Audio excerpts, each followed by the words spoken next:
পরবর্তী গল্প পেতে আমার চ্যানেলটা অবশ্যই সাবস্ক্রাইব করে রাখবেন। ধন্যবাদ। ওয়াসিফ ঘর থেকে বেরিয়ে যেতেই ধারা ২ হাত কোমরে রেখে দাঁড়িয়ে রইল। মুখটা এমন করে বাঁকালো যেন দুনিয়ার সব অন্যায় আজ তার সাথেই হয়েছে। তোর স্বামীর বুকে কথাটা মনে পড়তেই গা জ্বলে উঠল ওর। ইস! কি অসভ্য লোকে রে বাবা!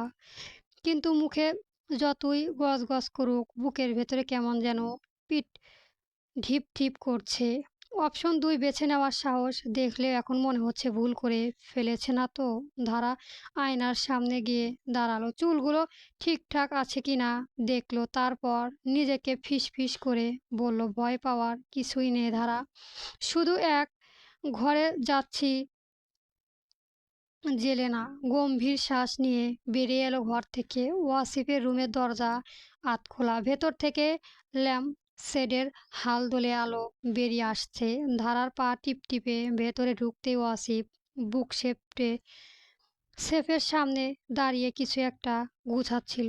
ধারাকে দেখে চোখ তুলে তাকালো। সেই চিরচেনা তীক্ষ্ণ দৃষ্টি।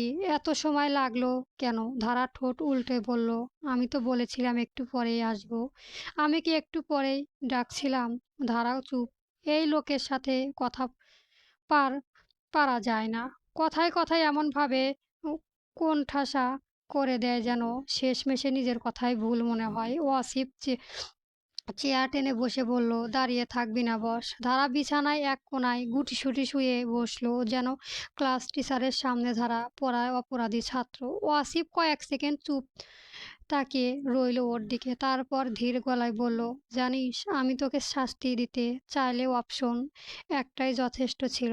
ধারার চোখ বড় করে তাকালো। তাহলে অপশন ২ দিলেন কেন? ওয়াসিফ ঠোঁটের কোণে হালকা হাসি টেনে বলল, কারণ তোর এই কান ধরে উঠবোস করার দৃশ্যটা আমি দেখতে চাইনি। ধারা থমকে গেল। এর উত্তরের জন্য প্রস্তুতি ছিল না। মানে তুই যতই ফাজলামি হোক অপমানটা তো সহ্য হবে না, আমি সেটা জানি।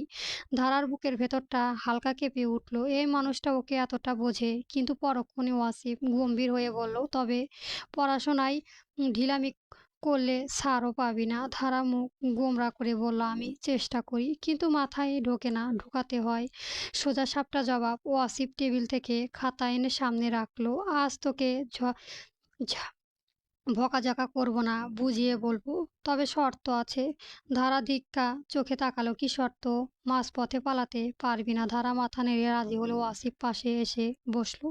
এত কাছে যে ধারার নিঃশ্বাস পর্যন্ত আটকে গেল। কলম হাতে নিয়ে ধারা ধীরে সূত্র ব্যাখ্যা করতে লাগলো। আশ্চর্যজনকভাবে আজ ওর কণ্ঠে রাগ নেই, ধমক নেই, বরং ধৈর্য। ধারা প্রথম মন দিচ্ছিল না, কিন্তু যখন দেখলো ওয়াসিফ সত্যি সময় নিতে বোঝাচ্ছে তখন মনোযোগ নিতে বাধ্য হলো। এখানেই দেখলো ভলিউম যতটাই পানি সরাবে ঠিক ততটাই অপ্রয়িক কাজ করবে। এখন বুঝলি? ধারা ভ্রু কুঁচকে কয়েক সেকেন্ড ভাবলো। তারপর আস্তে করে বলল, মানে পানিতে ডুবে যতটা জায়গা নেয় ততটা উপরে ঠেলে দেয়। ওয়াসিফ তাকিয়ে রইল, চোখে এক ফোঁটা বিস্ময়, তারপর সন্তুষ্টি। হ্যাঁ, এই তো, এই কঠিন কিছু ছিল। ধারা হালকা হাসলো। আপনি রেগে না গেলে এত কঠিন লাগে না। কথাটা শুনে ওয়াসিফ একটু চুপ করে গেল। তারপর নিচু স্বরে বলল, আমি রেগে যাই কারণ তুই নিজেই ক্ষতি করিস। ধারার বুকের ভেতরটা কেমন যেন নরম হয়ে এলো। এই মানুষটা বাইরে যত কঠিন ভেতরে কোথাও যেন আলাদা। হঠাৎ ওয়াসিফ বলল, আর একটা কথা। কি? আজ থেকে তোর পড়া আমার রুমেই হবে প্রতিদিন। ধারা আটকে উঠল। কি প্রতিদিন? হুম। পালানোর সুযোগ কম থাকবে। ধারা মুখ বাঁকালেও ভেতরে কোনো এক অদ্ভুত নিশ্চিন্তা কাজ করলো।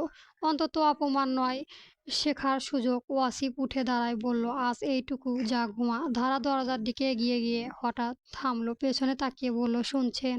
হ্যাঁ। গল্প মেজর ওয়াসিফ চলবে।